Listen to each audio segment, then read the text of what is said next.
The important thing about macular degeneration is that people know what symptoms to look out for.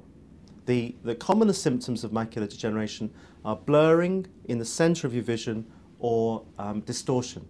So for example, people will notice that if they look at a straight line, such as some blinds like those behind me, they'll notice that there's some distortion of the line, waviness as they call it. The other symptom is noticing patches of blurring or central visual loss.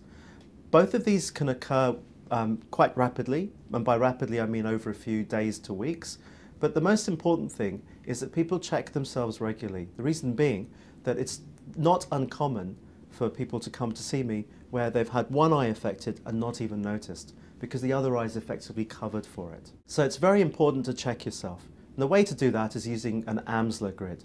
An Amsler grid is a chart that looks like graph paper that has a dot in the center of it.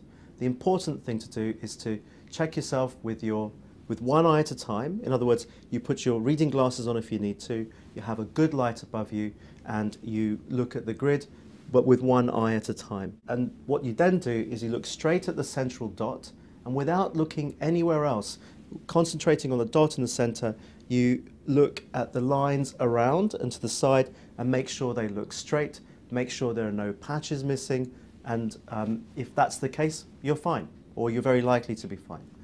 It's important to check this in each eye separately, in a nice quiet surroundings with where you're able to concentrate fully. I recommend that people check themselves with an Amsler grid regularly. How frequently depends on whether they've got problems with the other eye or what I find when I look inside their eye. But for most people who've got no symptoms at all but a family history, it's probably worth checking yourself maybe once a month or so.